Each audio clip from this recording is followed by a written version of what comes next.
Գյումրու շուրջօրյա խնամքի կենտրոնն այսօրվանից վերաբացեց իր դռները։ Այս կենտրոնի կառավարման գործընթացը 2020 թվականից իրականացնում է Հայկական Կարմիր խաչը Հայաստանի կառավարության որոշմամբ։ Նպատակը տարեցների խնամքի գործընթացը նոր մակարդակի հասցնելն էր, եւ այսօր արդեն շուրջօրյա խնամքի կենտրոնի բացման արարողությանը պաշտոնյաները գետնի վրա ֆիքսեցին այդ կատարված փաստը։ Հիմնանորոգվել են երկհարկանի 3 բնակելի հատվածները, խոհանոցը, այգիներից մեկը, միջանցքները, իսկ վարչական մասնաշենքի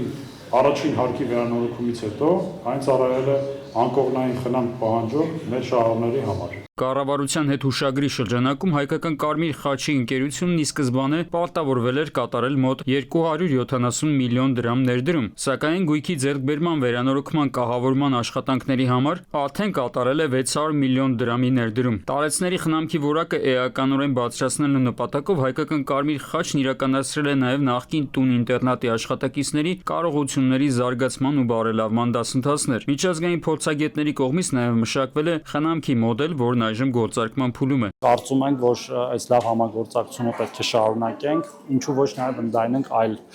կենտրոնների վրա, մենք այդ մասով հիմա բանակցությունների մեջ ենք ընկերության հետ։ Միջոցառման ավարտին աշխատանքի եւ սոցիալական հարցերի նախարարության եւ Հայկական Կարմիր խաչի միջև ստորագրվեց փոխըմբռնման հուշագիր Լեռնային Ղարաբաղից բռնի տեղահանված փախստականների կամ ժամանակավոր պաշտպանության տակ վերցված անձանց ուղղված սոցիալական աջակցության շրջանակում համագործակցելու վերաբերյալ։